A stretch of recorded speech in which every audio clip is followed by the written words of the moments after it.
Today in the EU, wildfires, the prevention tactics the EU must focus on. Today, parts of Europe seeing the worst heat in 30 years. Finally, choppers are coming, firefighters are coming. Up until now, it's been all volunteers.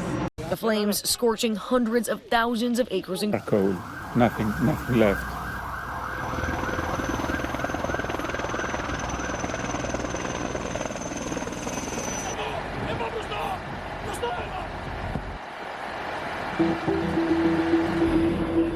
Wildfires are engulfing for one more year the southern countries of Europe. With rising temperatures and global warming, wildfires have become a prominent issue for European soil. Just last summer, flames devoured homes and olive groves as they raged uncontrollably for days in Greece, engulfing an area bigger than New York. And the situation doesn't seem better this year. The need for effective prevention and management is critical.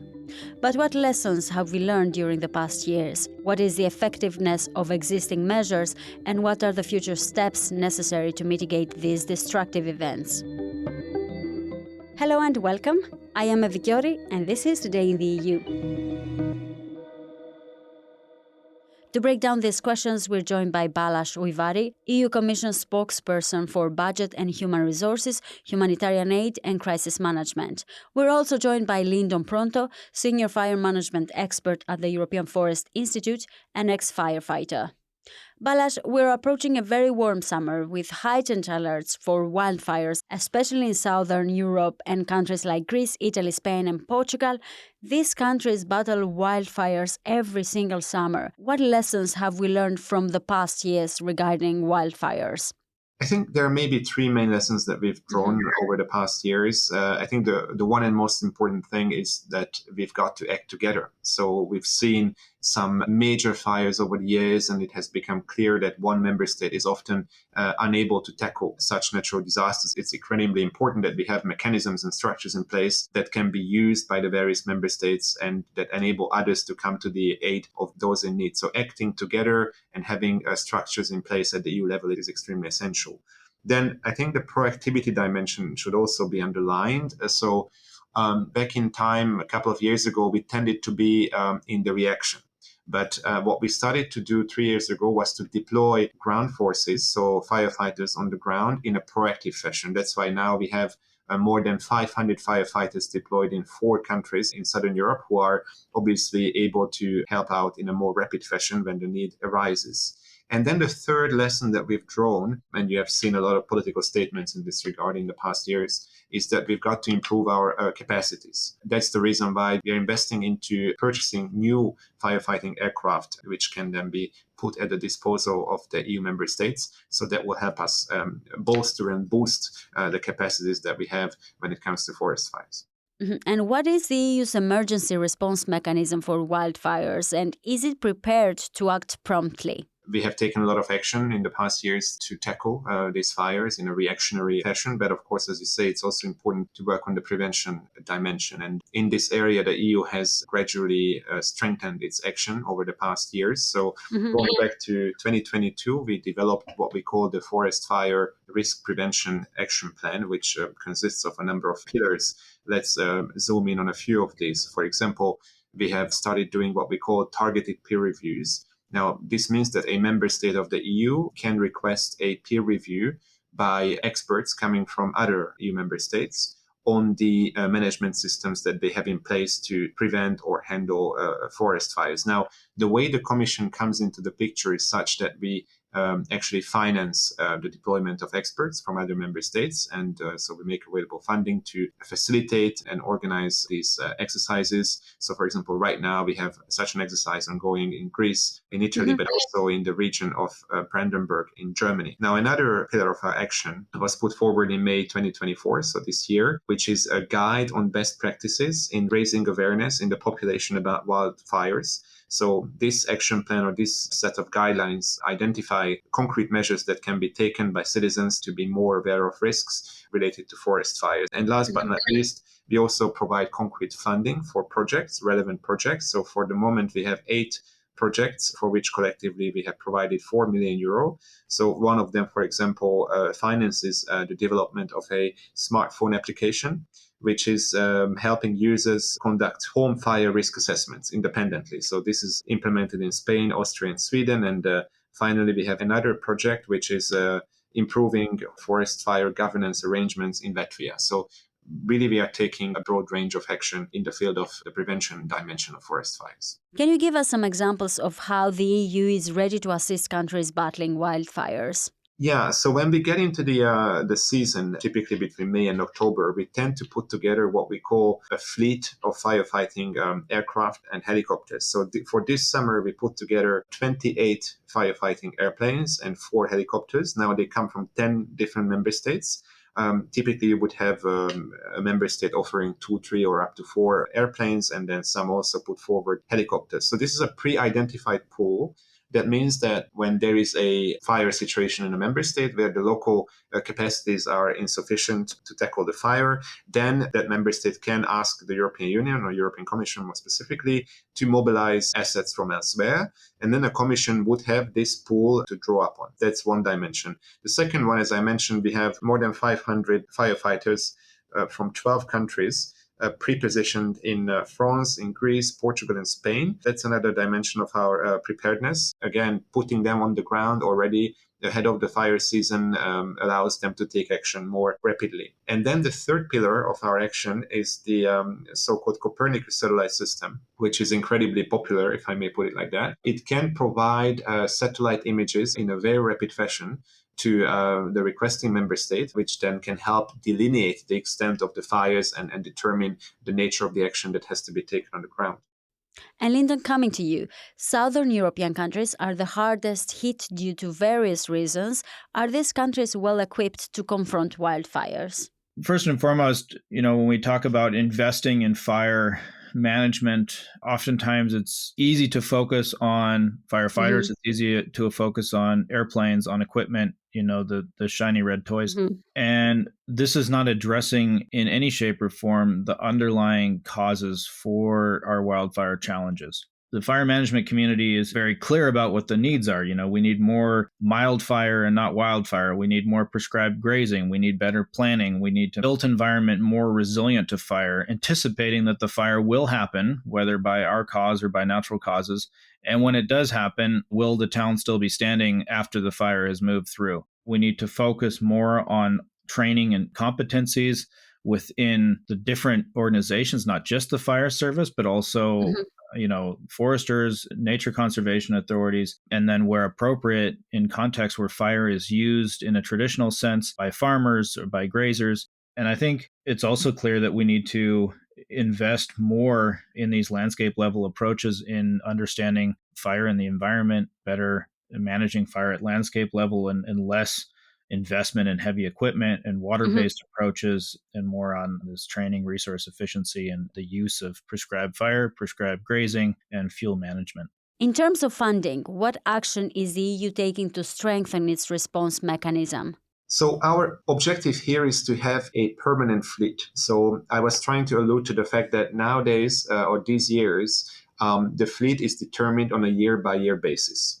Okay, so that means that we draw on the existing capacities of the member states and we put them in a pool. Now, we want to move away from that and create a permanent fleet, which would mean that we would have to purchase new aircraft using EU funds. So that's why we have actually set aside 600 million euro to purchase 12 firefighting airplanes, which will then be put at the disposal of the member states, but again, funded by the EU. We will also contribute to operational and the maintenance costs. But of course, the pilots would have to come from the member states. Now, 12 planes will go to 6 member states. There was a competitive application process, as a result of which 6 member states have won such grants from the EU budget, each of them having 2. And these member states, for example, include Portugal, Spain, France, Italy, Croatia, and Greece. Now, we all know that it takes time to produce such aircraft. It's a very sophisticated piece of machine, and therefore a little bit of time must be allowed before the production can take place. But we expect that the first aircraft will be finalized by 2027. So as of 2027, we will be able to gradually build up this permanent fleet. Now, as Balazs mentioned, the European Commission has been providing funds to battle wildfires. Are these funds sufficient, and what more can the Commission do? a lot of us in the fire management community, we like to gripe about the fact that, there's never enough funding for us. This topic it doesn't receive nearly the level of funding like, floods or other types of natural disasters, even though fire is the only one we could technically prevent and control. So I think doing that study that I worked on last year in looking at these different funding programs under the cohesion funding scheme was a big eye opener for me, because the amount of funding potentially available for the fire topic is quite sufficient in some respects. If you look at the activities that one can engage in, which really build capacity at local level, which really help engage stakeholder groups and make landscapes more resilient to fire. So where's the disconnect happening then? We need to invest this very differently, because right now, most of these investments are simply oversimplified investments. They're invested in early warning and acquisition of vehicles. And these are two things that don't actually prevent fires or make landscapes more resilient. So I think there's great programs out there, which looking at the Interreg program, I think that, that's one major funding program out there, which supports this region to region cooperation, capacity building, looking at fire more holistically. But if you look at, other funds out there where there's a lot of funding that goes into recovery after a major incident, but there's no operationalization of the Build Back Better principle. If a town burns down, it needs to be rebuilt. When we invest in fire management, there needs to be fire management expertise present in the administration of funding at the programmatic level, so that it's not oversimplified from the start. Because once money has been earmarked for one topic or another, you can't go in and change it later and say, well, actually, this money would be better spent in training and capacity building instead of equipment. So there's a lot of room for improvement in terms of how smartly we invest the money out there, and making sure that that money gets to areas of society and gets to the right stakeholder groups where there's potential for impact on the root causes of our extreme fire issues. And what else can be done differently to improve wildfire management and response? Well, I think, it comes down to the imbalance of how much we spend on response versus, better preparing communities, engaging with them, supporting different stakeholder groups and incentivizing them, investing in boosting rural economies and activities that really reduce the risk of extreme fires. And of course, there are issues that we need to deal with. Arson is kind of an elephant in the room. There's a lot of arson fires in Europe that we don't really like to talk about, because often those kind of lead back to touchy political issues, dissatisfaction with government policies. I think we need to look at also some niche challenges. We don't respond to fire differently on protected areas than we do on non-protected areas. So we don't really have much fine-tuned fire management approaches for these areas, which were, largely disproportionately affected by fire than non-protected areas. So that's one big issue that I think we need to look more closely at. Another is fire burning on contaminated lands. I mean, this was kind of a topic that wasn't addressed very much by anybody, really. And still, there's no good practice for how to deal with fire on lands contaminated with unexploded ordnance, for instance, as we have the aggression in Ukraine still ongoing. And this is also a very fire-prone part of Europe. You can't do any sort of traditional fire management or fire suppression on these types of lands. And even if you looked to Slovenia in 2022, there were over 500 detonations of World War I era bombs, and 2% of Germany's landmass is contaminated with unexploded ordnance, which are also the most fire-prone areas. So we don't really have approaches for dealing with fire in those contexts, and I think this needs our attention, and there's an opportunity to work outside the fire service and look at what technology has to offer, what innovations are out there, how we can repurpose some of these innovations to do fire management, from UAV, from unmanned vehicles, to keep people safe and to re-examine our approach to fire on these types of areas. And is there any positive outcome from the action taken during the past few years? On a positive note, there's been a lot of addressing fire from a siloed approach by the European Commission, by governments. And I think one positive effect that we've had, on the one hand, you could really criticize, positioning of really untrained, unexperienced firefighters in a very fire-prone area. Of course, this has its dangers, and this may not make sense to some. But on the other hand, the more we do share experiences, the more we do exchange resources, I think we learn much faster from each other.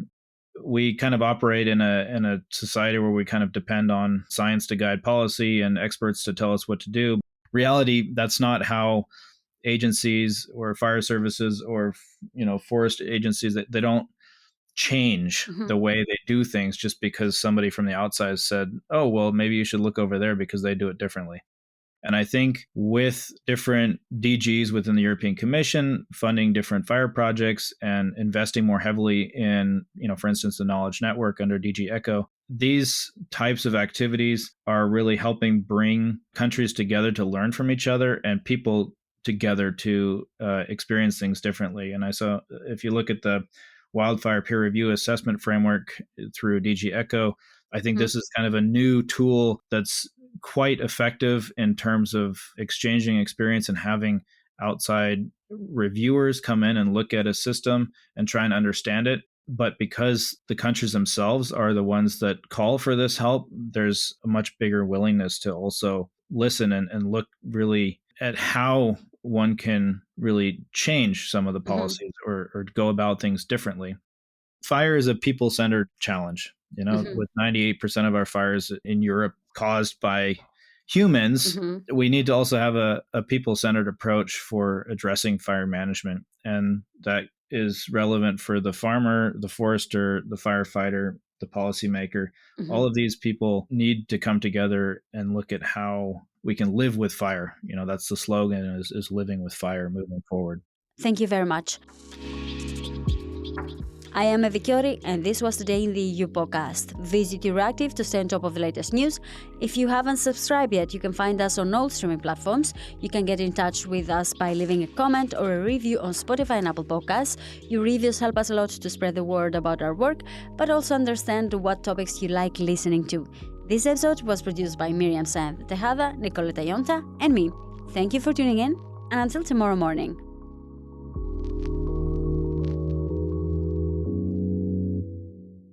As part of our commitment to accuracy, inclusion, and transparency, Euractiv is part of the Trust Project.